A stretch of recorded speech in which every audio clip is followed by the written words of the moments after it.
كنتم خير أمة أخرجت للناس تأمرون بالمعروف وتنهون عن المنكر وتؤمنون بالله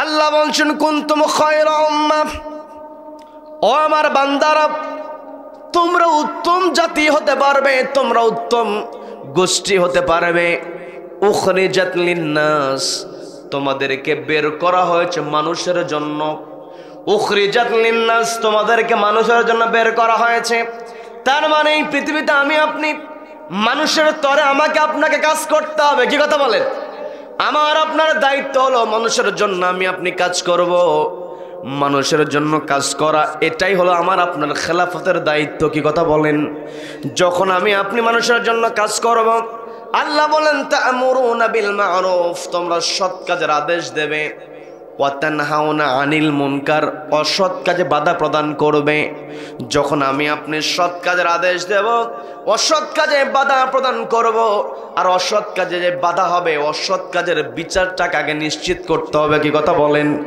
একটু আগে আমি বলেছিলাম আমার দেশে দিন দিন চুরি বাড়ছে আমার দেশে দিন দিন চুরি বাড়ছে অনেক সময় যদি প্রশ্ন করা হয় আমার দেশে চোর বেশি না মানুষ বেশি আউযু বিল্লাহি মিনাশ শাইতানির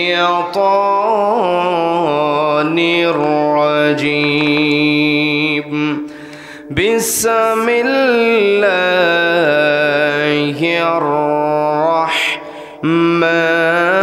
রাহমানির রাহিম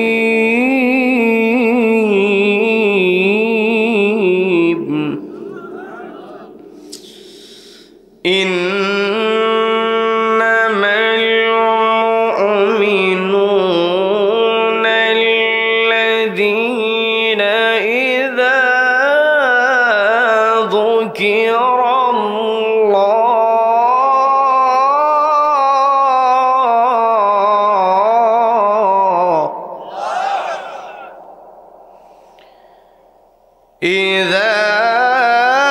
ذكر الله وجلت قلوبهم وإذا تليت عليهم آياته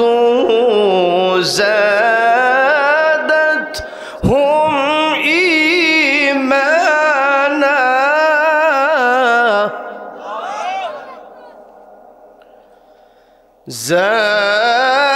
زادتهم إيمانا وعلى ربهم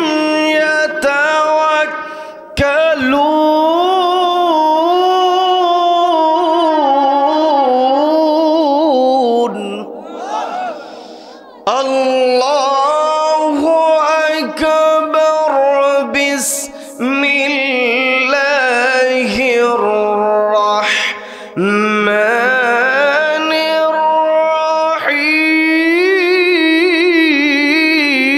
الرحيم إن الله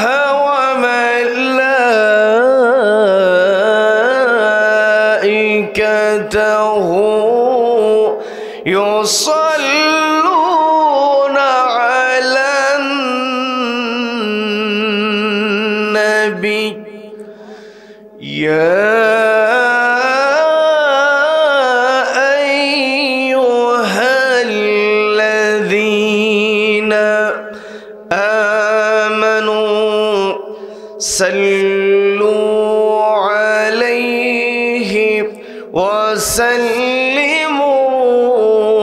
تسليما اللهم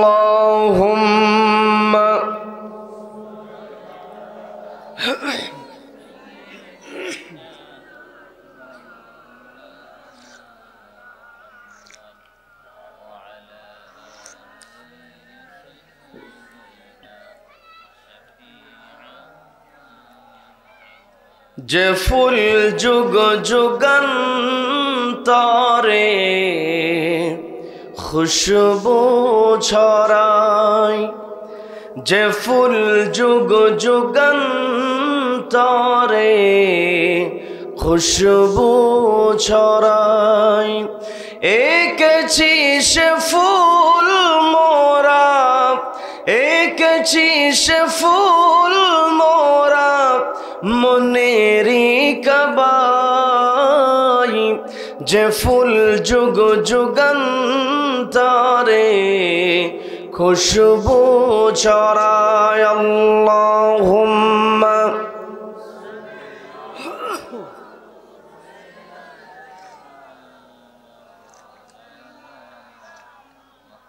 ওয়া আলা আলি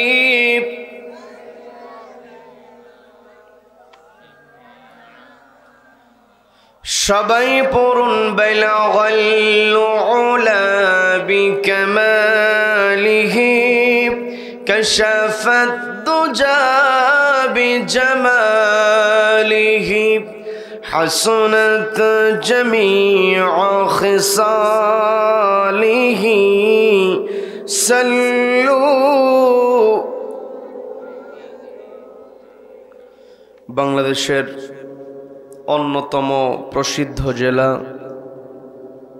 বগুড়া জেলার গাবতলী উপজেলার কামারচট্র দক্ষিণপাড়া বাইতুল মোকাররম জামে মসজিদের উন্নতিকল্পে আয়োজিত পঞ্চম অধিবেশন তাফসীরুল কোরআন মাহফিল, আজকের এই রহমতপূর্ণ বরকতপূর্ণ দ্বীনি মজলিসের সম্মানিত সুযোগ্য অনারেবল প্রেসিডেন্ট সভাপতিত্ব করছেন আমার অত্যন্ত কাছের ভালোবাসার প্রিয় বড় ভাই বিশিষ্ট আইনজীবী জনাব অ্যাডভোকেট জহুরুল ইসলাম কামাল সাহেব, সহ সভাপতি জনাব মোহাম্মদ আব্দুল হাই সরকার সাহেব, প্রধান উপদেষ্টা জনাব এমডি হোসেন জিনুক সাহেব রয়েছেন, সম্মানিত পৃষ্ঠপোষক মণ্ডলী, আমার পূর্বে কথা বলেছেন বিশিষ্ট আলেমে দ্বীন হযরত মাওলানা কারি আব্দুর রশিদ কাতুলি সাহেব, আলোচনা রেখেছেন হযরত মাওলানা আব্দুল আজিজ সাহেব সহ আমন্ত্রিত উলামায়ে কারাম।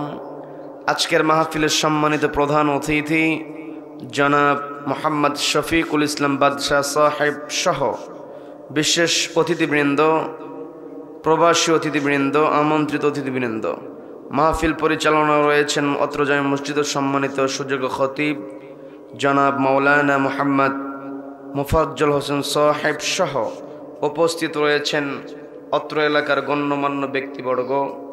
বিশেষ করে আমার সামনে বসে আছেন অত্র এলাকার পার্শ্ববর্তী এলাকা হতে আগত কোরআন প্রেমিক, নবী প্রেমিক, তাওহীদী জনতা।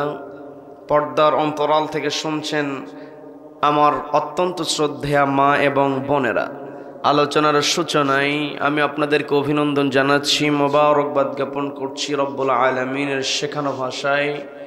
বলছি আসসালামু আলাইকুম ওয়া রাহমাতুল্লাহি ওয়া বারাকাতুহু। সম্মানিত দ্বীনি ভাইয়েরা, আলোচনায় প্রবেশের পূর্বে আমি জানতে চাচ্ছি আপনারা সকলে কেমন আছেন? রব্বুল আলামিন আমাকেও ভালো রেখেছেন, বলি আলহামদুলিল্লাহ। এই যে আমরা ভালো আছি, আমাদেরকে ভালো রাখার একমাত্র কেবলমাত্র কর্তৃত্ব কার হাতে? যে রব্বুল আলামিন আমাদেরকে ভালো রেখে সুস্থ রেখে সারাদিনের হাজারো কর্মব্যস্ততার পর ক্লান্ত শরীর নিয়ে যে সময়টাতে ঘরে থাকার কথা, ঠিক সেই সময়টাতে ঘরের আকর্ষণকে প্রত্যাখ্যান করে কোরআনের মহাব্বত যে মহান মুনিব আমাদেরকে কোরআনের ময়দানে আসার বসার এবং কোরআনুল কারীম থেকে কিছু কথা বলা এবং শোনার মতো তৌফিক দান করলেন, সেই মহান মুনিবের দরবারে শুকরিয়া আদায় করে আমরা সকলে এক জায়গায় বলে উঠছি আলহামদুলিল্লাহ। আবারও বলছি আলহামদুলিল্লাহ। আল্লাহু আকবার, লা ইলাহা ইল্লাল্লাহু আল্লাহু আকবার ওয়ালিল্লাহিল হামদ ওয়ালিল্লাহিল হামদ। আমরা কৃতজ্ঞতা আদায় করলাম কার? জীবনের প্রত্যেকটা ক্ষেত্রে একজনের প্রশংসা হবে, তিনি কে? আমাকে আপনাকে সৃষ্টি করেছেন কে? Allah is the creator of all creations. যত সৃষ্টি আছে সব সৃষ্টি আল্লাহ করেছেন। কাজেই যদি প্রশংসা করতে হয়, প্রশংসা কেবল আল্লাহর হবে। আল্লাহ ব্যতীত অন্য কেউ প্রশংসিত হতে পারে? None can be praised, only Allah will be praised. সবাই চিৎকার দেবেন আল্লাহু আকবার, আল্লাহু আকবার। এই যে আমরা আল্লাহু আকবার বলে আল্লাহর বরত্বের ঘোষণা দিলাম, আল্লাহর বরত্বের স্লোগান দিলাম। এই আল্লাহর বরত্বের স্লোগান, আল্লাহু আকবার স্লোগানের সঙ্গে আমার আপনার সম্পর্ক আছে না নেই? সম্মানিত দিনী ভাইরা, এই আল্লাহু আকবার স্লোগানের সঙ্গে আমার আপনার সম্পর্কটা কেমন একটু বোঝার চেষ্টা করবেন। এই পৃথিবীতে যেই দিন আমি আপনি ভূমিষ্ঠ হয়েছি, যেই দিন মায়ের পেট থেকে আমি আপনি পৃথিবীতে আগমন করেছি, সেই দিন আমি আপনি ছিলাম পরিবারে একজন নতুন অতিথি। শুধুমাত্র নতুন পরিবারের অতিথি নয়, আমি আপনি এই পৃথিবীতে যেই দিন আগমন করেছি, অর্থাৎ যখন কোনো সন্তান মায়ের পেট থেকে পৃথিবীতে আগমন করে, ওই সন্তান শুধু পরিবারের অতিথি হিসেবে আগমন করে না, গোটা দুনিয়াতে, গোটা দুনিয়ার নতুন অতিথি হিসেবে তাকে পাঠিয়ে দেন কে? যখন কোথাও কোনো অতিথির আগমন ঘটে, কোনো মেহমান যখন উপস্থিত হয়ে যায়, মেহমানকে স্বাগত জানাতে হয়, ওয়েলকাম করতে হয়। মেহমানকে যদি স্বাগত না জানানো হয়, মেহমান মন খারাপ করে কি করে না? এই যে নবজাতক মায়ের পেট থেকে পৃথিবীতে আগমন করল, নতুন অতিথি তাকে কেমন করে স্বাগত জানাতে হবে, স্বাগত জানানোর সিস্টেমটা শিখিয়ে দিয়েছেন কে? যখন কোনো সন্তান ভূমিষ্ঠ হয়ে যাবে, ওই নতুন অতিথিকে স্বাগত জানাতে হবে। আল্লাহর দেওয়া সিস্টেমটা হলো ডান কানে আযান দিতে হবে, বাম কানে ইকামত। কি কথা বলেন? যখন ডান কানে আযান দেওয়া হয়, বাম কানে ইকামতের বাক্যগুলো উচ্চারণ করা হয়, তখন ওই নবজাতকের কর্ণকুহরে আল্লাহু আকবার স্লোগান প্রবেশ করে কি করে না? সবাইকে বলতে হবে করে কি করে না? তার মানে নবজাতককে ওয়েলকাম জানানো হয়, স্বাগত জানানো হয় আল্লাহু আকবার স্লোগান শুনিয়ে। এরপরে ওই সন্তান পৃথিবীতে যতদিন বেঁচে থাকে, অর্থাৎ আমার আপনার যে হায়াত আছে, এই নির্ধারিত সময়ের পর আমাকে আপনাকে অবশ্যই মৃত্যুর স্বাদ গ্রহণ করতে হবে। কি কথা বলেন? শুধু আমি আপনি নয়, এই পৃথিবীর যেই সৃষ্টির মধ্যে আল্লাহ প্রাণের সঞ্চারণ ঘটিয়েছেন, প্রাণ যার আছে, মৃত্যুর স্বাদ তাকে অবশ্যই নিতে হবে। কি কথা বলেন? পবিত্র কোরআন সুন্দর করে জানিয়ে দিচ্ছে, খুবই পরিচিত আয়াত, কুল্লু নাফসিন যায়িকাতুল মাউত। আল্লাহ বলছেন প্রত্যেকটা প্রাণকে অবশ্যই মৃত্যুর স্বাদ গ্রহণ করতে হবে। আমি আপনি যেই দিন মারা যাব, আমার আপনার প্রাণটা যখন মালাকুল মাউত দেহ থেকে বের করে নেবে, আমি আপনি যত বড় টাকার মালিক হই না কেন, আমি আপনি যত বড় মেধাবী হই না কেন, আমি আপনি যত বড় চেয়ারের অধিপতি হই না কেন, যার যত পরিচয় হোক না কেন, গোটা দুনিয়ার সর্বশ্রেষ্ঠ ধনী হতে পারে, কোন দেশের রাষ্ট্রপতি হতে পারে, প্রধানমন্ত্রী হতে পারে, যখন কোন মানুষ মৃত্যুবরণ করে, তখন ওই মৃত মানুষকে আর পৃথিবীর কেউ মাটির উপরে রাখতে চায় না। সবার চিন্তা হলো তাকে কত দ্রুত কবরস্থ করা যায়। কি কথা বলেন? এই যে আমাকে আপনাকে কবরস্থ করা হবে, আমি আপনি যখন কবরের জন্য প্রস্তুত হয়ে যাব, আমাকে আপনাকে মৃত্যুর পরে গোসল করানো হবে, কাফন পরানো হবে। মৃত ব্যক্তিকে গোসল করিয়ে কাফন পরিয়ে ওই কবরে নামানোর পূর্বে জীবিত মানুষের দায়িত্ব হলো লাশটাকে সামনে রেখে দিয়ে একটা দোয়ার নামাজ আদায় করা, সবাইকে বলতে হবে সেই নামাজের নাম কি? সবাই বলেন সে নামাজের নাম কি? এই জানাজা নামাজের মধ্যে 4 বার আল্লাহু আকবার স্লোগান আছে না নাই?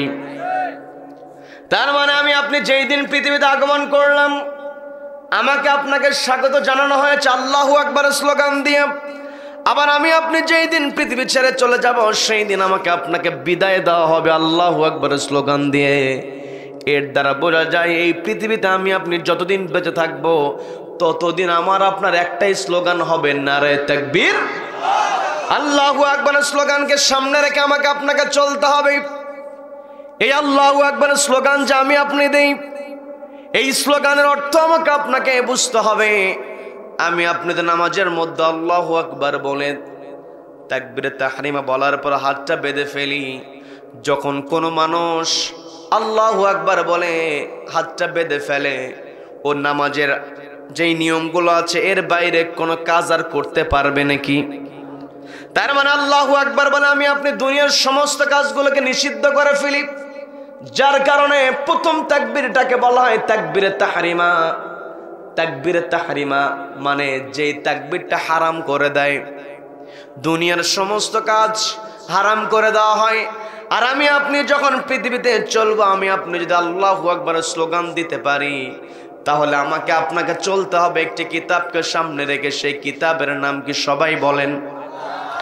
এই আল কোরআনের যেই নীতি আছে, এই নীতির বাইরে আমি আপনি চলতে পারবো নাকি? আল্লাহু আকবার স্লোগান যার হবে, কোরআনের নীতির বাইরে সে কখনো চলতে পারবে না। আর পৃথিবীতে কোরআনের চাইতে শ্রেষ্ঠ নীতি আর একটাও হতে পারে না। কি কথা বলেন?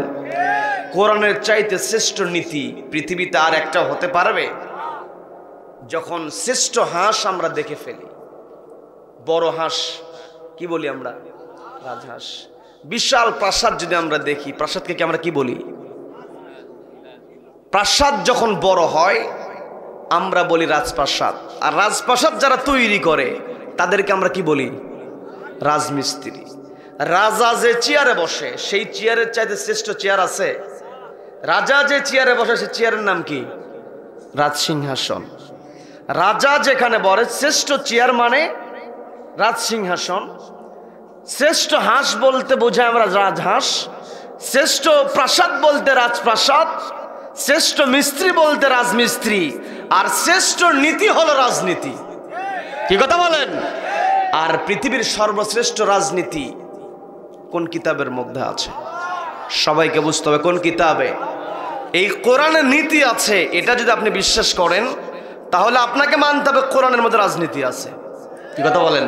আর আমি আপনি যদি মনে করি যে না কোরআনের রাজনীতি নাই, তাহলে কোরআনের সঙ্গে এখনো সম্পর্ক আমি আপনি করতে পারি নাই। কি কথা বলেন?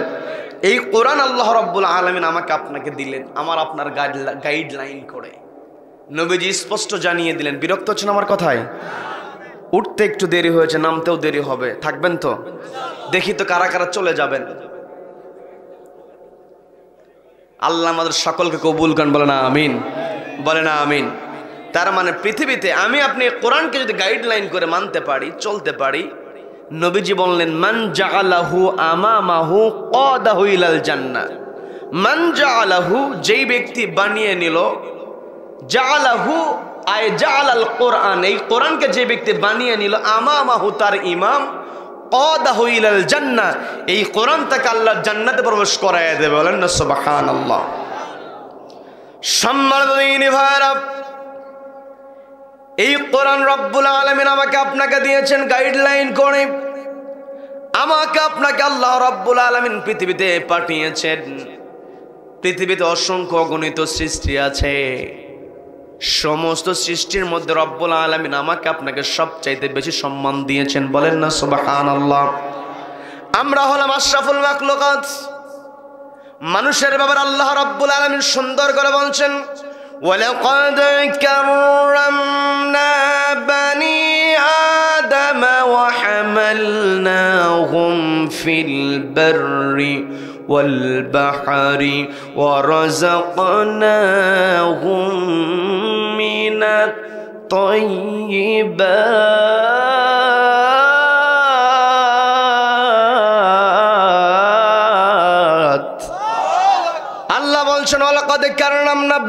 আদম, আমি আদম সন্তানকে সম্মান দান করেছি।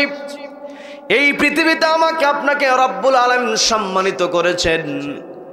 পৃথিবীর যত সৃষ্টি আছে, যত বড় সৃষ্টি হোক না কেন, যত বড় প্রাণী হোক না কেন, আমি আপনি অনেক সময় লক্ষ্য করে দেখেছি বিশাল হাতি, এত শক্তি, শত শত মানুষকেও ওই হাতির টান দিয়ে নিয়ে চলে আসে। কি কথা বলেন, কি কথা বলেন? এত শক্তি যেই হাতির দেহের মধ্যে, ছোট্ট একটা মানুষ হাতির পিঠে বসে পুরো হাতিটাকে নিয়ন্ত্রণ করে। কি কথা বলেন? তার মানে আমার আপনার শ্রেষ্ঠত্ব রব্বুল আলামিন আমাকে আপনাকে দিয়েছেন। এই পৃথিবীতে আমাকে আপনাকে পাঠানোর পূর্বে রব্বুল আলামিন জিন জাতিকে পাঠিয়েছিলেন। যখন আমাকে আপনাকে পাঠানোর সিদ্ধান্ত নিয়েছে, অর্থাৎ মানুষকে পৃথিবীতে পাঠানো হবে, আল্লাহ রব্বুল আলামিন ফেরেশতাদেরকে ডাক দিয়ে বলছেন, ইন্নী জাইলু ফিল আরদি খলিফা। ও আমার ফেরেশতারা, নিশ্চয় আমি পৃথিবীতে আমার প্রতিনিধি প্রেরণ করব। সম্মানিত আমার বগুড়ার ভাইরা, গাবতলীর ভাইরা একটু বোঝার চেষ্টা করবেন। আল্লাহ এই জায়গায় বলেন ইন্নী জাইলু ফিল আরদি খলিফা। এই জায়গায় আল্লাহ শব্দ ব্যবহার করেছেন খলিফা। সবাইকে বলতে হবে কি শব্দ? সবাই বলেন। এই জায়গায় আল্লাহ বলতে পারতেন মানুষ বলতে পারতেন, নাস বলতে পারতেন, ইনসান বলতে পারতেন, বানি আদম বলতে পারতেন, কিন্তু রব্বুল আলামিন তা করলেন না। আমার আপনার ব্যাপার আল্লাহ বললেন ইন্নী জাইলুন ফিল আরদি খলিফা। আমি পৃথিবীতে আমার প্রতিনিধি প্রেরণ করব। কোথাও কোনো প্রতিনিধি পাঠাতে হলে আমি আপনি তাকে কিন্তু একটা কাজ বুঝিয়ে দেই যে আমার হয়ে তুমি এই কাজটা করবা। কি কথা বলেন, কি কথা বলেন?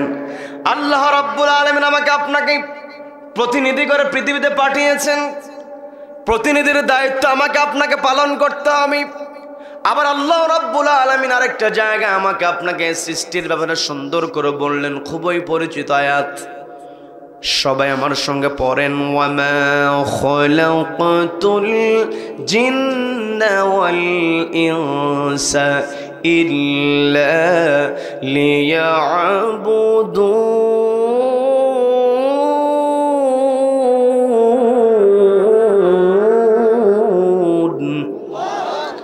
আল্লাহ বলছেন আমি মানুষ এবং জিন জাতিকে তৈরি করেছি কেবলমাত্র আমার গোলামি করার জন্য।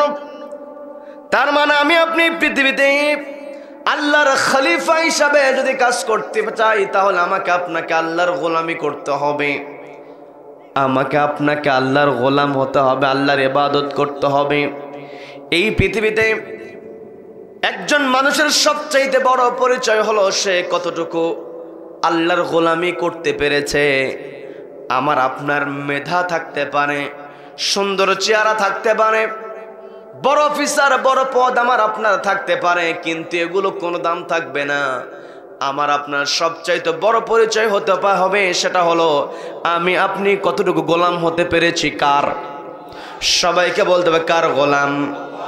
আরেকটু আপনাদেরকে বোঝানোর জন্য বলছি, আমি আপনি যখন নবীজির ব্যাপারে সাক্ষ্য দেই, কালেমা শাহাদাত যখন আমি আপনি পাঠ করি, তখন কিন্তু বলে ফেলি আশহাদু আন্না মুহাম্মাদান আবদুহু ওয়া রাসূলুহু।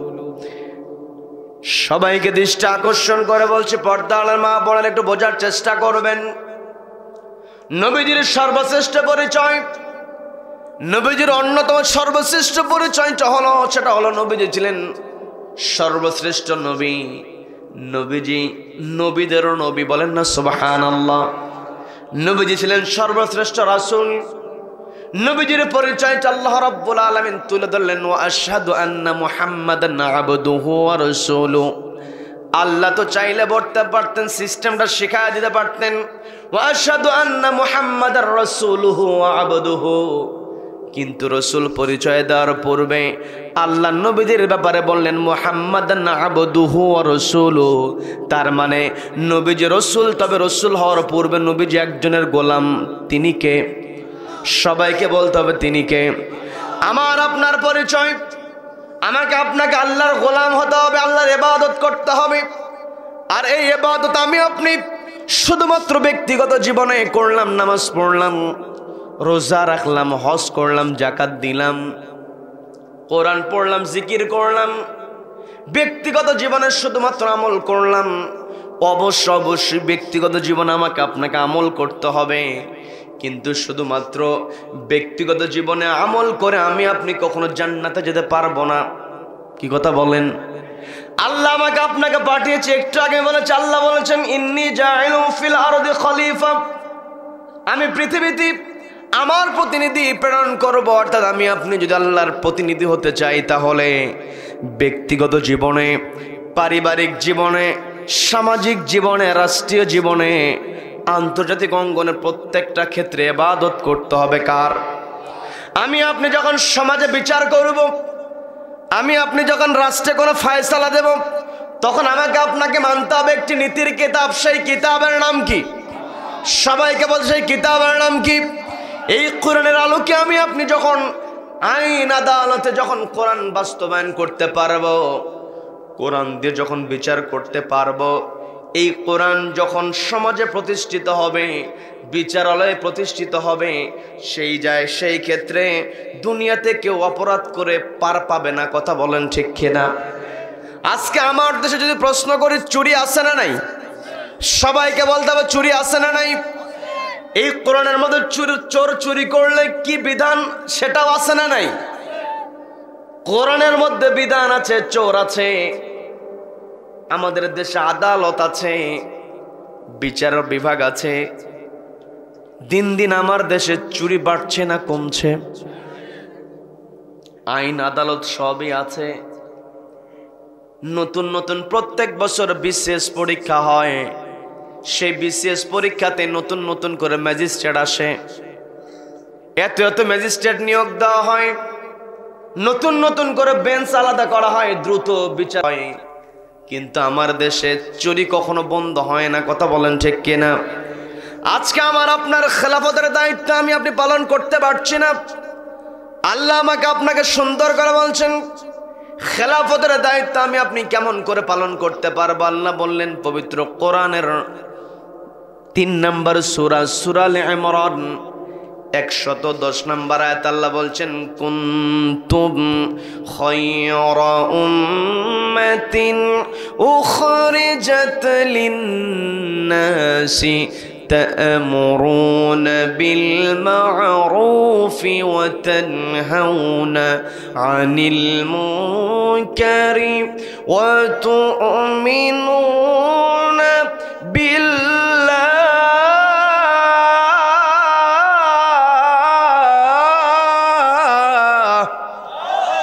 আল্লাহ বলছেন কুনতুম খায়রা উম্মাহ, ও আমার বান্দারা, তোমরা উত্তম জাতি হতে পারবে, তোমরা উত্তম গোষ্ঠী হতে পারবে।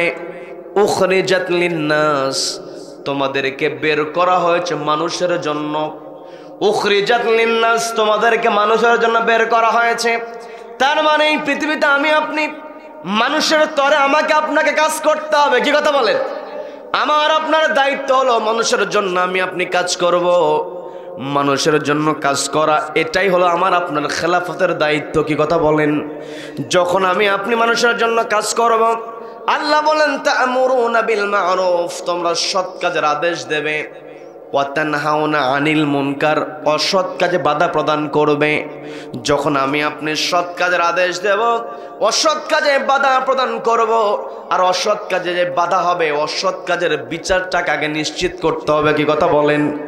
একটু আগে আমি বলেছিলাম আমার দেশে দিন দিন চুরি বাড়ছে, আমার দেশে দিন দিন চুরি বাড়ছে। অনেক সময় যদি প্রশ্ন করা হয় আমার দেশে চোর বেশি না মানুষ বেশি,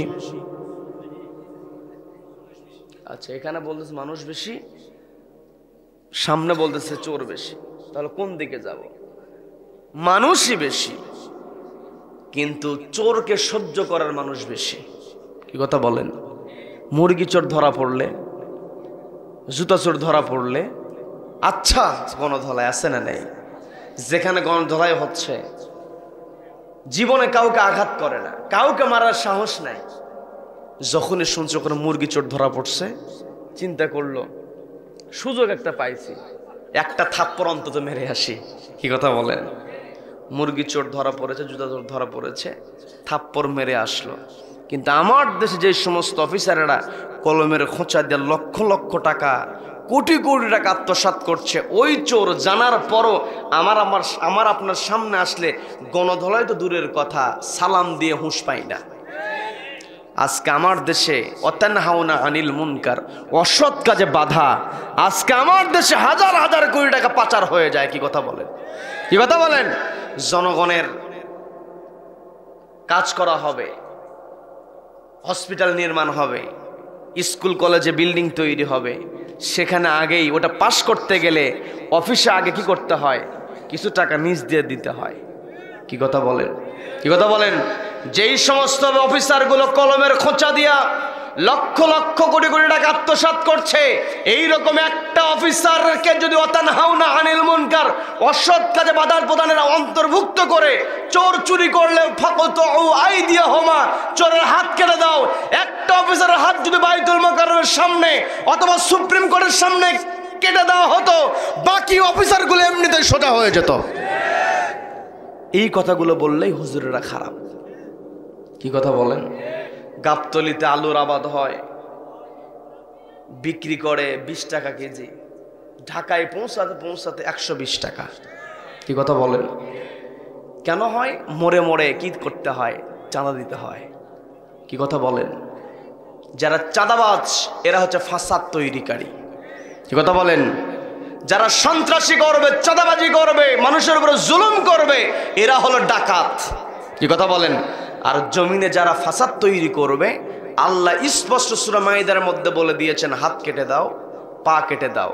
অর্থাৎ চোর চুরি করলে হাত কেটে দেওয়া হয়, সন্ত্রাসী ডাকাতি করলে তার একটা হাত আর একটা পা বিপরীত ভাবে, ডান হাত বাম পা, ডান হাত আর কি বাম পা, ডান পা বাম হাত। একটা চাঁদাবাজের হাত পা যদি ওই সুপ্রিম কোর্টের সামনে কেটে দেওয়া হতো, বাকি দেশের সব চাঁদাবাজগুলো আল্লাহওয়ালা হয়ে যেত। কি কথা বলেন? আজকে আমি আপনি একাকী ইবাদত করলাম, এত সহজ না। যদি একা ইবাদত করে পার পাওয়া যেত, নবীজিকে রাতের অন্ধকারে মক্কা থেকে মদিনায় হিজরত করতে হতো না। নবীজিকে অফার দেওয়া হয়েছিল। বিরক্ত হচ্ছেন? বিরক্ত হচ্ছেন? আলোচনা চলবে, চলবে। কতক্ষণ? সারা রাত চলবে, সারা রাত চলবে। হুজুর মরবে, হুজুর মরুক আর বাঁচুক। কোরআন এমন একটি কিতাব, শুধু সারা রাত হবে না, যতদিন পর্যন্ত পূর্ব দিগন্তে সূর্য উদিত হয়ে পশ্চিম আকাশে অস্ত যাবে, ততদিন পর্যন্ত কোরআনের কথা হবে। কোন কোরআন বিদ্বেষী কোরআনকে থামাতে পারবে না। কারা কারা এই মতের পক্ষে আছেন? দুই হাত তুলে দেখান।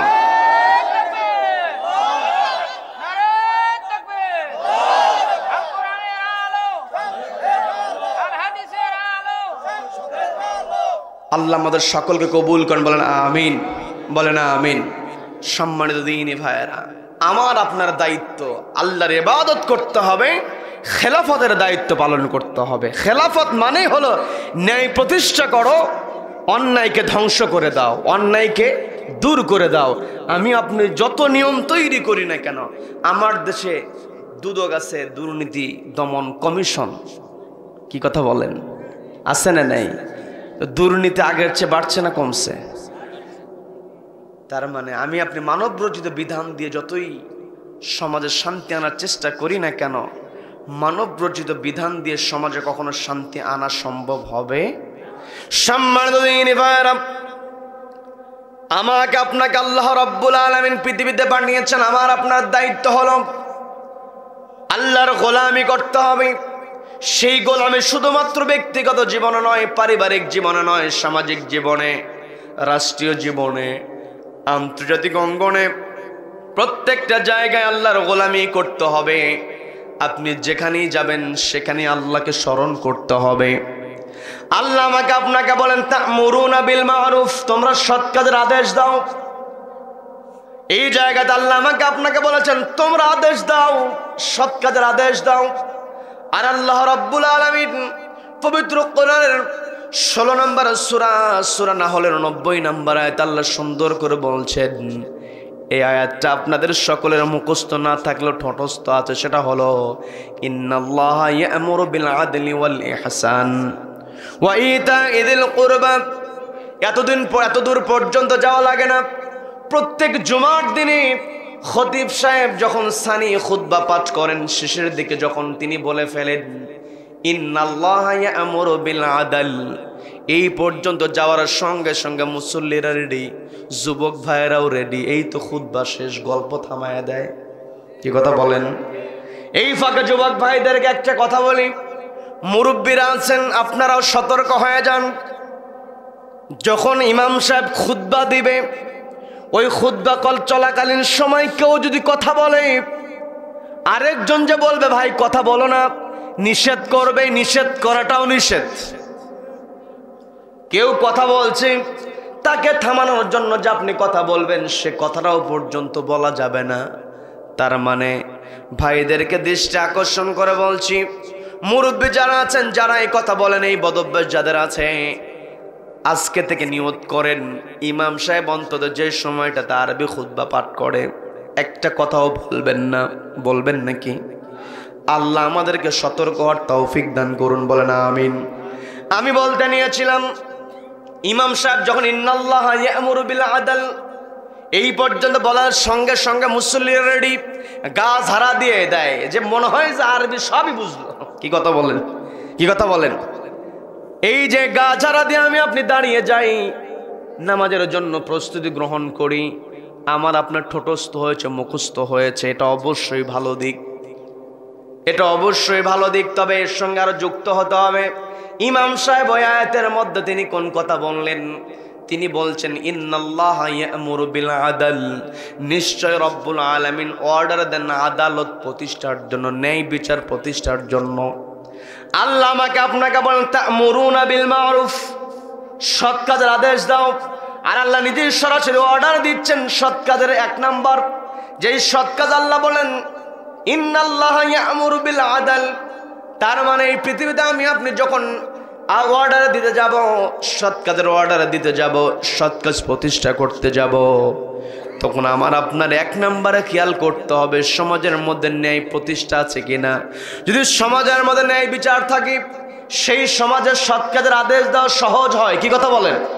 যেই সমাজের মধ্যে ন্যায় বিচার আছে, সেই সমাজে ওয়াতানহাউনা আনিল মুনকার, অসৎ কাজে বাধা প্রদান করাটা সহজ হয়। কারণ যখন ন্যায় বিচার থাকবে তখন আমি আপনি প্রতিবাদ করতে পারবো। আর যদি সমাজের মধ্যে ন্যায় বিচার না থাকে, আমি আপনি সহজে প্রতিবাদ করতে পারবো না। কারণ প্রতিবাদ করলেই আয়না ঘর। কি কথা বলেন?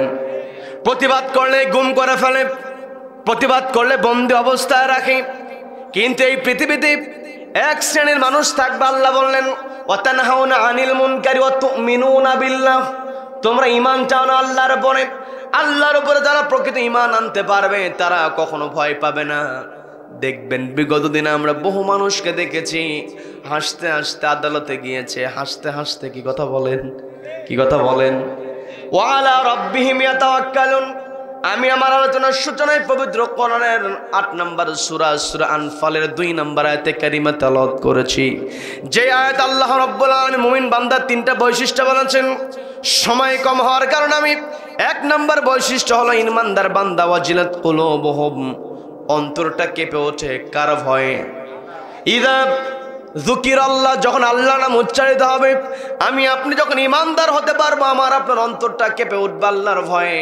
আর দ্বিতীয় নম্বরে যে বৈশিষ্ট্য সেটা হলো ওয়া ইযা তুলিয়াত আলাইহিম আয়াতুহু যাদাতুহুম ঈমানা, ঈমানদার বান্দার সামনে যখন কোরআন থেকে তেলাওয়াত করা হয়, ঈমানদার বান্দার ঈমান বহুগুণে বৃদ্ধি পেয়ে যায়। বলেন না সুবহানাল্লাহ।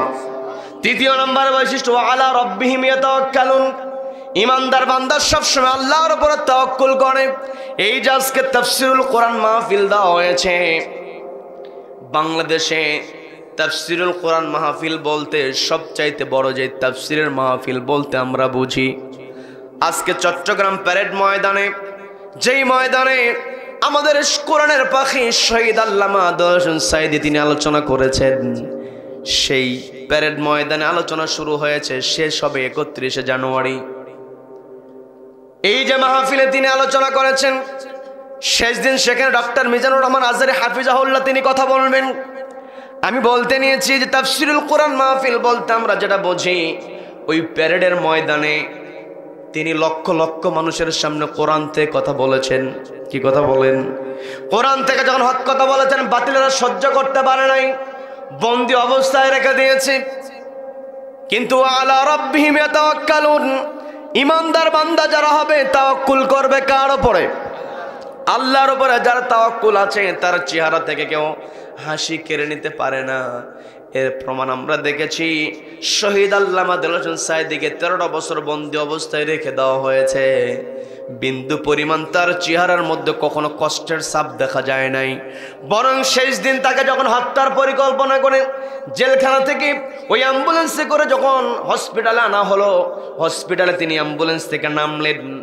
নামার পরে সবাইকে লক্ষ্য করে সালাম দেওয়ার পরে তিনি সবার উদ্দেশ্যে যেই হাসিটা দিয়েছেন, কিয়ামত পর্যন্ত এই বাংলার জমিনে যারা কোরআনের তাফসীরের সঙ্গে সম্পর্ক রাখবে তাদের জন্য কোরআনের পাখির ওই হাসিটাই হলো অনুপ্রেরণা। কথা বলেন ঠিক কিনা? আমাদের কোরআনের পাখি আমাদেরকে শিখিয়ে দিয়েছেন ওয়ালা রাব্বিহিম ইয়াতাওয়াক্কালুন, আল্লাহর উপর তাওয়াক্কুল করে আল্লাহর জমিনে আল্লাহর বিধান কায়েমের জন্য, আল্লাহর জমিনে আল্লাহর যে অর্ডার ন্যায় বিচার প্রতিষ্ঠার জন্য আমাকে আপনাকে শক্ত ভূমিকা পালন করতে হবে। কি কথা বলেন? সমাজের মধ্যে যখন ন্যায় বিচার প্রতিষ্ঠা হয়ে যায়, সকলে সমান অধিকার পেয়ে যায়। আর যখন সমাজের মধ্যে ন্যায় বিচার না থাকে, কেউ শান্তিতে বসবাস করতে পারে না। কেউ কিন্তু শান্তিতে বসবাস করতে পারে না। যারা চেয়ারে বসে অন্যায় করে একদিন ওদেরকেও পালাতে হয়। কি কথা বলেন? তার মানে শান্তি কোথাও নাই। কি কথা বলেন? যাদেরকে কষ্ট দেওয়া হলো তারা তো কষ্ট করলো, একটা পর্যায়ে যখন জালিম জুলুম করতে করতে সীমা অতিক্রম করে ফেলে, ওই জালিমকে আল্লাহ চেয়ার থেকে ধাক্কা দিয়ে নামায় দেন। কি কথা বলেন?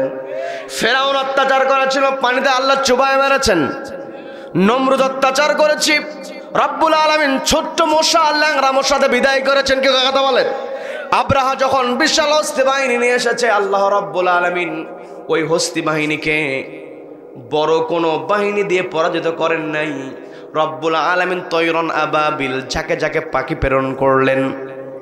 ওই ছোট্ট ছোট্ট পাখি ছোটের মধ্যে ছোট ছোট মটর দানার মতো পাথর কুচি উপর থেকে ছেড়ে দিল, সঙ্গে সঙ্গে আব্রাহার হস্তি বাহিনী চিবানো খাঁচার মতো হয়ে গিয়েছে। কি কথা বলেন? আবু জেহেল সে তো ছিল কাফেরদের নেতা, সে শুধু নেতা ছিল না, নেতাদেরও নেতা ছিল। কি কথা বলেন? সবচাইতে বড় নেতা ছিল, কিন্তু সবচাইতে বড় নেতা আবু জেহেলকে দুনিয়া থেকে বিদায় করার জন্য ওই বদরের প্রান্তরে আল্লাহ বড় কোনো মুজাহিদকে সামনে পাঠান নাই। ছোট্ট দুইজন বালক মাআজ এবং মুআওয়াজ, দুইজনকে দ্বারা আবু জেহেলকে আল্লাহ শায়েস্তা করেছেন। কি কথা বলেন? তার মানে আল্লাহ যদি কাউকে চেয়ার থেকে নামাতে চান, বড় শক্তি আল্লাহ প্রয়োগ করেন না। ফেরাউনকে পানিতে মেরেছেন, নমরুদকে মশা দিয়ে বিদায় করেছেন, আব্রাহার বাহিনীকে ছোট্ট ছোট্ট মটর দানার মতো পাথর কুচিতে বিদায় করেছেন, আবু জেহেলকে ধরাশায়ী করেছেন মাআজ এবং মুআওয়াজের দ্বারা।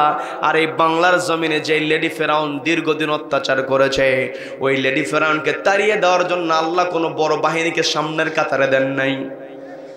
আল্লাহ রাব্বুল আলামিন প্রশিক্ষিত কোনো বাহিনীকে সামনের কাতারে দেন নাই। অস্ত্রধারী কাউকে আল্লাহ সামনে দিলেন না। রব্বুল আলামিন নিরস্ত্র ছাত্র জনতাকে এমন করে সামনের কাতারে দিলেন, ওই বাংলার লেডি আবু জেহেল পালাতে বাধ্য হয়েছে। কথা বলেন ঠিক কিনা? তার মানে আমাকে আপনাকে এই পৃথিবীতে আমার আপনার বুঝতে হবে, যদি সমাজে ন্যায় বিচার থাকে মানুষ শান্তিতে থাকতে পারে, আর সমাজে যদি ন্যায় বিচার না থাকে কেউ শান্তিতে থাকতে পারে না। কিছুদিন সাধারণ মানুষের উপরে জুলুম করে তারা শান্তিতে থাকার চেষ্টা করে, কিন্তু একটা পর্যায়ে এমন পরিস্থিতি হয়ে যায়, কোরআনের পাখি স্পষ্ট বলেছিলেন, বেশি বার বেরো না, বেশি জুলুম করো না, এমন অবস্থা হবে ইঁদুরের গর্ত পর্যন্ত খুঁজে পাবে না। কথা বলেন ঠিক কিনা? আজকে ওদের অবস্থা তেমনই হয়ে গিয়েছে। বন্ধুগণ, আমি যে কথা বলতে নিয়েছিলাম, যখন আমি আপনি পৃথিবীতে ন্যায় বিচার প্রতিষ্ঠা করতে পারবো, সবাই তখন সমান অধিকার পেয়ে যাবে। কি কথা বলেন? সম্মানিত বন্ধুগণ, এই পৃথিবীতে মানব সভ্যতার ইতিহাসে আমি আপনি যখন রিসার্চ করতে যাই, আমি আপনি যখন জানার জন্য গবেষণা করতে যাই তখন দেখা যায় এই পৃথিবীতে মানুষেরা সবচাইতে বেশি সময় শান্তিতে বসবাস করেছে যখন সমাজের মধ্যে ছিল একজনের বিধান। তিনি কে? সবাইকে বলতে হবে তিনি কে।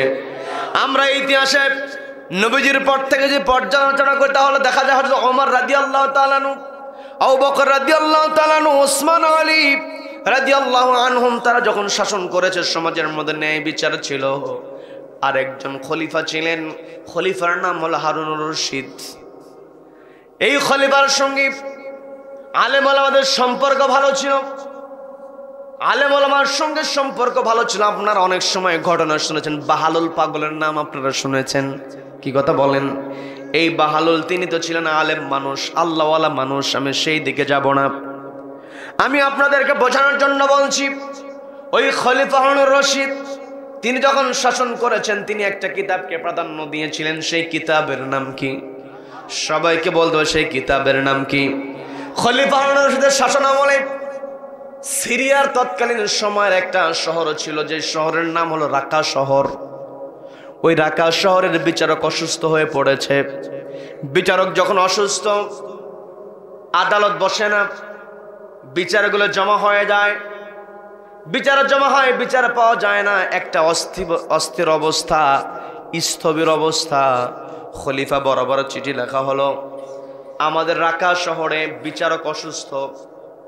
আবার আমার দেশে জোর করে বিচারক কেউ কিন্তু অসুস্থ বানায়। কি কথা বলেন? কি কথা বলেন? ওই যে এসকে সিনহা, ও যখন সত্য বলতে শুরু করেছিল জোর করে অসুস্থ বানায় দেশ থেকে তাড়ায় দিয়েছে। কি কথা বলেন? কি কথা বলেন? যতই চেষ্টা করুক না কেন, এসকে সিনহা একজন হিন্দু মানুষ, তারপরও তার উপরে জুলুম চলেছে। কি কথা বলেন? ওরা তো সবসময় আমাদের হিন্দু ভাইদেরকে কনভিন্স করার চেষ্টা করে, হিন্দু ভাইদেরকে পক্ষে নেওয়ার চেষ্টা করে, কিন্তু ধীরে ধীরে আমাদের হিন্দু ভাইরা তারাও সচেতন হয়েছে, দেখেছে প্রধান বিচারক এসকে সিনহাকে জোর করে ক্যান্সার রোগী বানায়া দেশের বাইরে রাতের অন্ধকারে পাঠিয়ে দিয়েছিল। কথা বলেন ঠিক কিনা? আজকে যারা মানুষকে তাড়িয়ে দিয়েছে, মানুষকে কষ্ট দিয়েছে, আজকে ওরা পালানোর জায়গা খুঁজে পাচ্ছে না। কি কথা বলেন? সম্মানিত বন্ধুগণ, আমাকে আপনাকে কোরআন মেনে চলতে হবে। কোরআন মেনে যখন আমি আপনি চলবো, তখন চেয়ারে যারা বসবে তারাও শান্তিতে থাকবে। আমি বলতে নিয়েছিলাম, রাকা শহরের বিচারক অসুস্থ, খলিফার কাছে চিঠি লেখা হলো, আমাদের রাকা শহরে একজন বিচারকের প্রয়োজন, বিচারকের ব্যবস্থা করেন। দীর্ঘদিন আমাদের বিচারালয়ে বিচারক বসতে পারছে না, মামলাগুলো জমা হয়ে অস্থির অবস্থা তৈরি হয়েছে। খলিফা পাল্টা জবাব দিলেন, চিঠি লিখে দিলেন, আগামী 1 সপ্তাহের মধ্যে রাকা শহরে নতুন একজন বিচারক চলে যাবে। 1 সপ্তাহ পরে যখন বিচারক বসেছেন, বিচারক হাজির হওয়ার পরে প্রথম যখন মামলা তার সামনে উপস্থাপন করা হলো, মামলাটা হলো একজন বৃদ্ধা মহিলার বিরুদ্ধে মামলা। বৃদ্ধা মহিলার বিরুদ্ধে মামলা উত্থাপন করা হলো। ওই বৃদ্ধা মহিলার অপরাধটা হলো তিনি কয়েকটা রুটি চুরি করেছেন, মধুর বোতল চুরি করেছেন। বৃদ্ধা মহিলা যখন মধু এবং রুটি চুরির অপরাধে তিনি যখন কাঠগড়ায় দাঁড়িয়েছেন, আসামির জায়গায় দাঁড়িয়েছেন, বিচারক একটু অবাক হয়ে গেলেন। বৃদ্ধ মানুষ, খেয়াল করে দেখবেন বৃদ্ধ বয়সে কিন্তু মানুষের অপরাধ প্রবণতা কমে যায়। কি কথা বলেন? বৃদ্ধ বয়সে মানুষ অপরাধ করতে চায় না, কারণ তার ভিতরে একটা ভয় কাজ করে। রক্ত যখন গরম ছিল তখন উল্টা পাল্টা করেছে। যুবক ভাইদের দৃষ্টি আকর্ষণ করে বলছে, আমার যুবক ভাইরা এলোমেলো করে দিনটা পার করে দেন, এত আড্ডায় এত সময়গুলো নষ্ট করেন। আমি আপনাদের দৃষ্টি আকর্ষণ করে বলি, পর্দার মা বোনেরা কানটা একটু খাড়া করে শুনবেন। আমার আপনার পরিচয়, আমরা হলাম মুসলিম। মুসলিম হিসাবে বিরক্ত হচ্ছেন নাকি? শেষ করে দেব, শেষ করে দেব। আমার আপনার পরিচয়, আমি আপনি মুসলিম।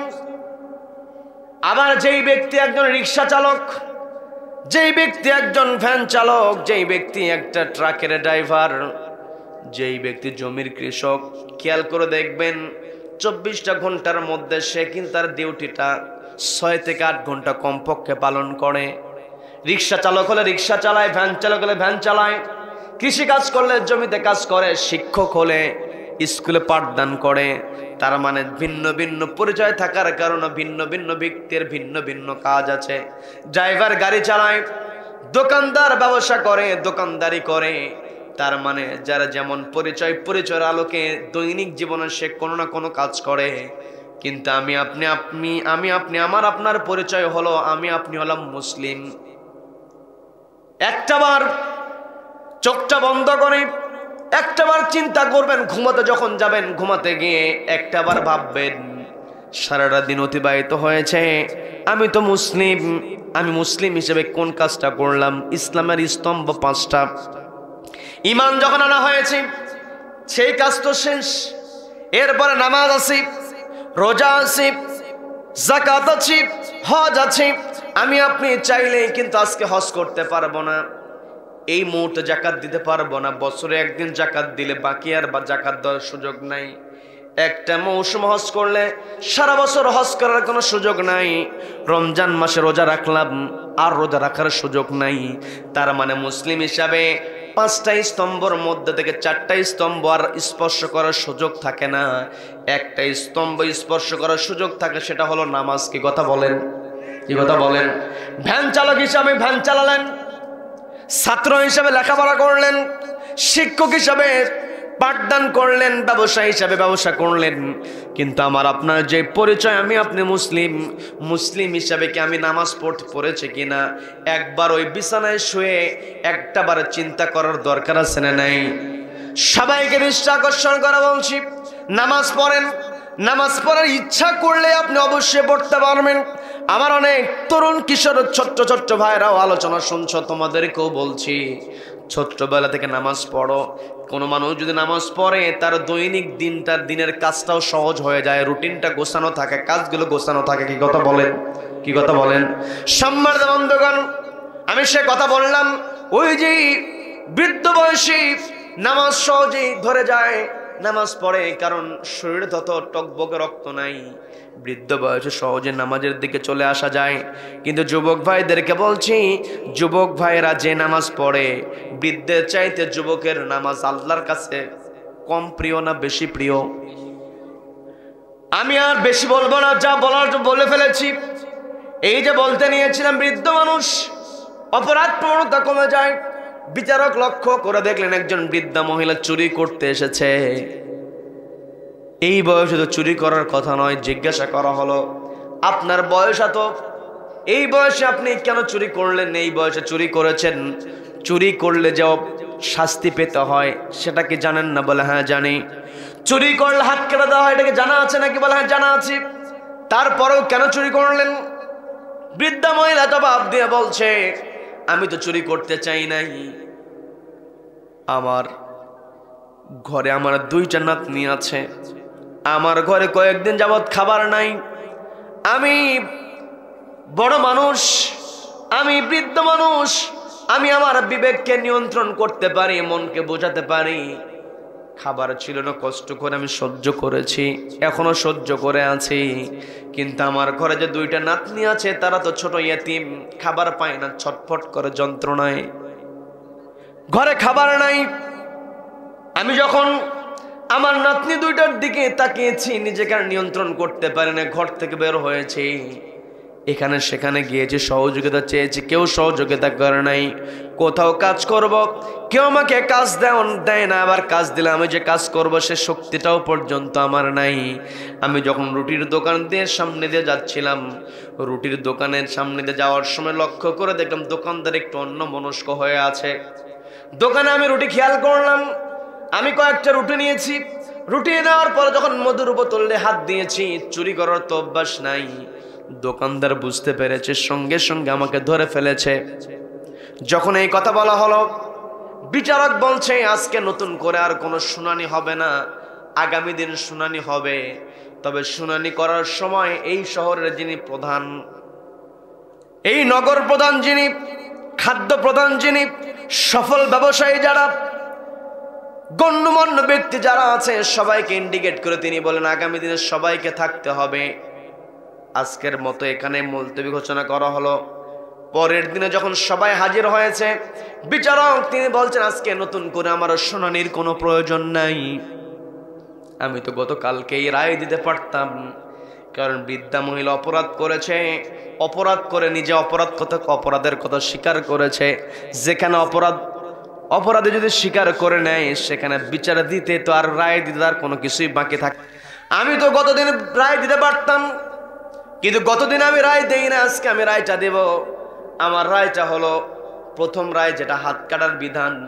বৃদ্ধ মহিলা যেহেতু নিজের অপরাধটাকে স্বেচ্ছায় স্বীকার করে নিয়েছে, তাকে রিমান্ডে নিতে হয় নাই, তাকে জিজ্ঞাসাবাদ করতে হয় নাই। আবার আমার দেশে রিমান্ডের নামে, জিজ্ঞাসাবাদের নামে জুলুম আছে না নাই? আছে না নাই? রিমান্ডের নামে যারা জুলুম করবে, আজকে যারা পৃথিবীতে জুলুম করছে, এই পৃথিবীতে অবশ্যই লাঞ্ছিত হতে হবে, আখিরাতে অবশ্যই শাস্তির মুখোমুখি হতে হবে। আমাকে আপনাকে সচেতন হতে হবে। একদিন আমাকে আপনাকে দাঁড়াতে হবে কার সামনে? মালিকি ইয়াউমিদ্দিন নামাজের মধ্যে আমরা পাঠ করি, সূরা ফাতিহা আমার আপনার মুখস্থ।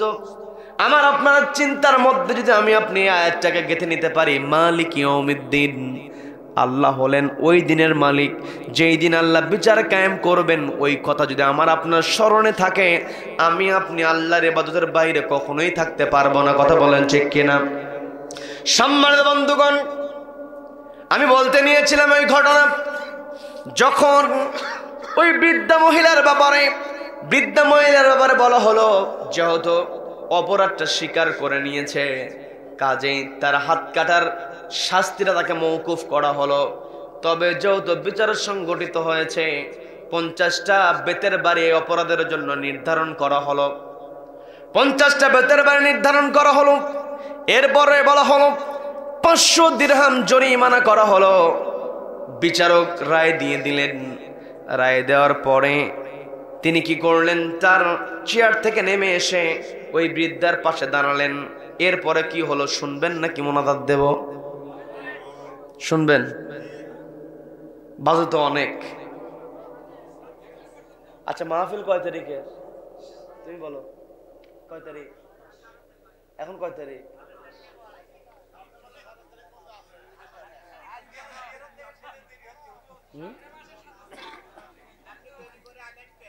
কে দেরি করে আসছে? আমার 2 দিনের টাকা দেওয়া দরকার। হ্যাঁ, 15 মিনিট পার হয়ে গেছে। আপনার সাথে কি কথা হয়েছে?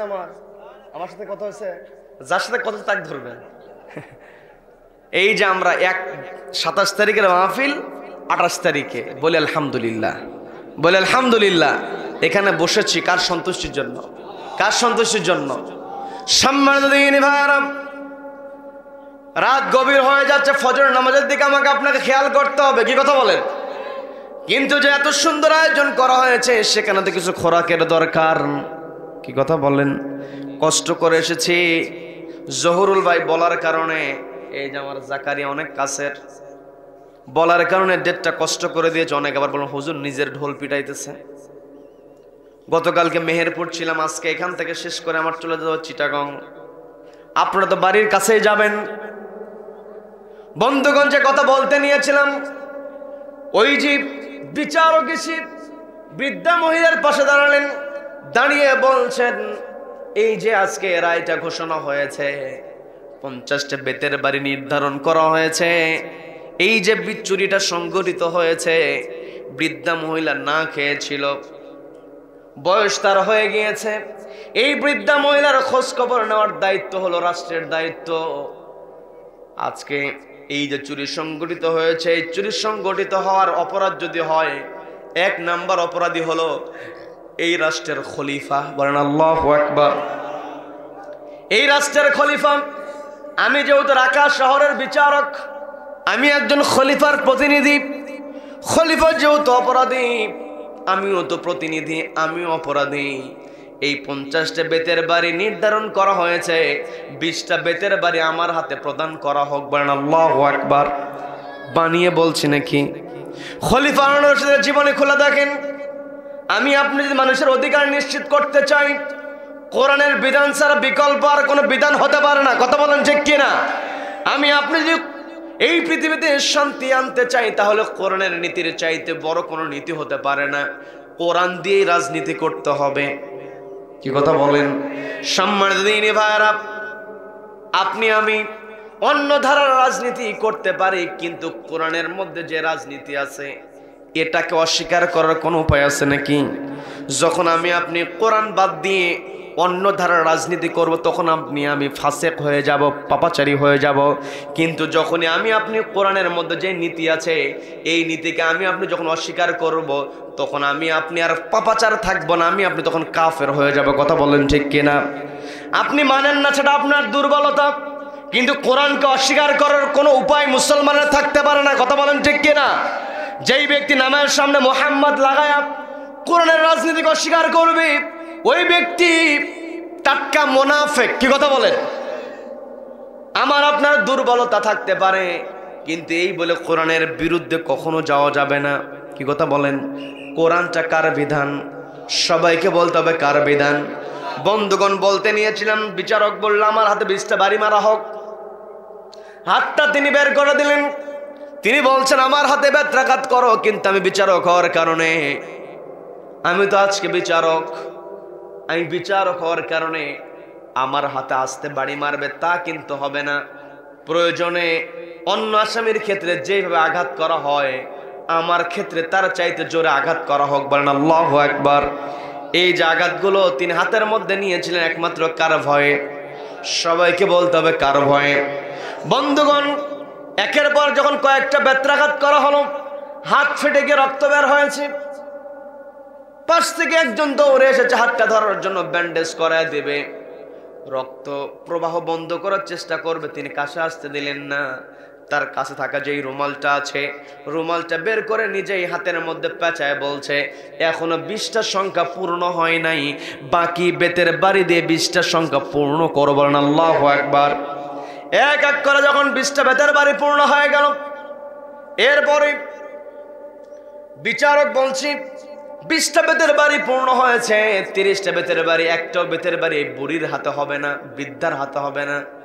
এই শহরে যিনি নগর প্রধান, তার তো দায়িত্ব ছিল এলাকায় কোন বৃদ্ধ মানুষ আছে খোঁজ নেওয়া, প্রতিবন্ধী কারা আছে, শিশু কারা আছে খোঁজ নেওয়ার দায়িত্ব রাষ্ট্রের। কি কথা বলেন? রাষ্ট্রের দায়িত্ব হলো ভাতা দেওয়া। তবে কষ্ট নিয়ে বলতে আমার দেশে ভাতার সিস্টেম আছে, কিন্তু এই ভাতা বৃদ্ধ পর্যন্ত পৌঁছাতে বৃদ্ধের কিছুই থাকে না। কি কথা বলেন? কি কথা বলেন? আজকে গরিব মানুষের নামে যে কার্ডগুলো করে দেওয়া হয়, দুর্নীতি আছে না নাই? যদি কোরআনের বিধান থাকতে এই দুর্নীতিবাজারা কখনো দুর্নীতি করতে পারতো না। কি কথা বলেন? এই কথাগুলো বললেই হুজুরেরা খারাপ হয়ে যায়। হুজুরেরা ওয়াজ করবে, নামাজের কথা বলবে, রোজার কথা বলবে, আখিরাতের কথা বলবে, দুনিয়ার কথা বলে কেন? এমন কথা বলার লোক আছে না নাই? আছে না নাই? এই কথা আজকে নতুন নয়। নবীজি যখন কোরআনের বিধান দিয়ে দিলেন, নবীজি বললেন লা ইলাহা ইল্লাল্লাহ, আল্লাহর বিধান ছাড়া আর কারো বিধান মানা যাবে না। আমি আপনি কালেমার অর্থই তো বুঝি না, নিজেকে মুসলিম দাবি করি, আমরা কথায় কথায় বলি 95% মুসলমান, আমরা মুখে বলি, কিন্তু 95% মুসলমান না।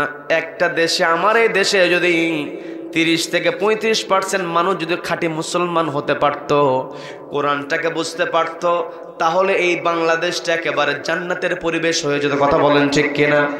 নামে মুসলমান হয়েছে, লা ইলাহা ইল্লাল্লাহ মানে আল্লাহর বিধান ছাড়া কারো বিধান মানি না।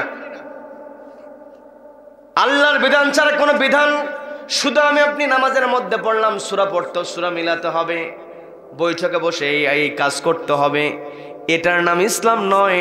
আদালতে বসেছেন, সেই জায়গাতে বিচার ফায়সালা করতে হবে একটি কিতাব দেশে। কিতাবের নাম কি? সবাইকে বলতে হবে কিতাবের নাম কি? সম্মানিত বন্ধুগণ, বলতে নিয়েছিলাম, বিচারক বলছি বৃদ্ধার যেহেতু খোঁজ খবর নেওয়া হয় না, নগর প্রধান যিনি খাদ্য প্রধান, ধনাঢ্য ব্যবসায়ী কারা আছে প্রতিবেশীর খোঁজ খবর নেন, সবাইকে নিয়ে আসা হল, সবাইকে ইন্ডিকেট করে তিনি বললেন বাকি 30টা বেতের বাড়ি এদের মধ্যে বন্টন করে দিয়ে দাও। সবাইকে 30টা বেতের বাড়িতে 50টা বেতের বাড়ি সম্পন্ন হয়ে গেল। এরপরে 500 দিনার জরিমানা করা হয়েছে। বিচারক বলছেন 500 দিনার জরিমানা করা হয়েছে, এই 500 দিনার বৃদ্ধা মহিলা তো দিতে পারবে না। যেই ব্যক্তি নিজের খাবার নাই ঘরে, যার কারণে চুরি করে, ওই মানুষ কি দিনার জরিমানা দিতে পারবে নাকি? তিনি বলছেন এনার তো সামর্থ্য নাই, 500 দিরহাম জরিমানা করা হলো। এই 500 দিরহামের মধ্যে 100 দিরহাম রাষ্ট্রীয় কোষাগারে চলে যাবে, কারণ বিচারালয় পরিচালনার জন্য সেখানে বেতনের দরকার আছে না নাই। তিনি বললেন এই 100 দিরহামের দায়িত্ব আমার, আমি দিয়ে দেব। বাকি যে 400 দিরহাম আছে, 400 দিরহাম কাউকে 10 দিরহাম, কাউকে 20 দিরহাম, উপস্থিত যারা ছিল সবাইকে, সবার মধ্যে কাউকে 20 দিরহাম, 30 দিরহাম, 10 দিরহাম এরকম করে ভাগ করে দিয়ে 400 দিরহাম যখন সংগ্রহ করা হলো, তিনি রায় দিয়ে দিলেন 20 দিরহাম চলে যাবে দোকানদারের কাছে, কারণ দোকানদারের মালামাল চুরি করতে গিয়েছিল। 20 দিরহাম দোকানদারকে দিয়ে দেওয়া হলো। বাকি 380 দিরহাম বৃদ্ধা মহিলাকে ডাক দিয়ে বলছেন এই 380 দিরহাম আপনাকে দেওয়া হলো, আগামী 1 মাস পর্যন্ত আপনি আপনার নাতনিদেরকে নিয়ে পরিবারটা চালাবেন। বলেন না সুবহানাল্লাহ। তবে আমি আপনার কাছে আজকে ক্ষমা প্রার্থী। আজকে আমি বসেছি রাকা শহরের বিচারকের চেয়ারে, আমি বসা রাকা শহরের বিচারক হিসেবে আপনার কাছে আমি ক্ষমা প্রার্থনা করি।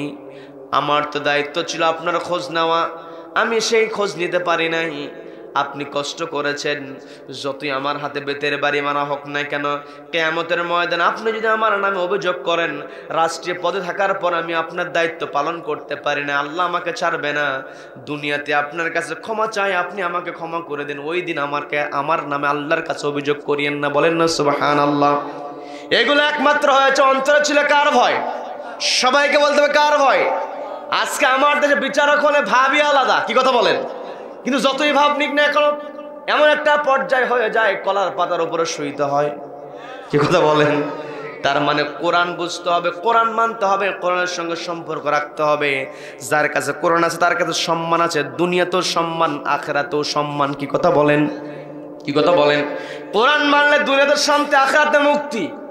দুনিয়াতে শান্তি, আখিরাতে মুক্তি। আমার আপনার আখিরাতে মুক্তি লাভ করতে হলে কোরআনের সঙ্গে সম্পর্ক রাখতে হবে।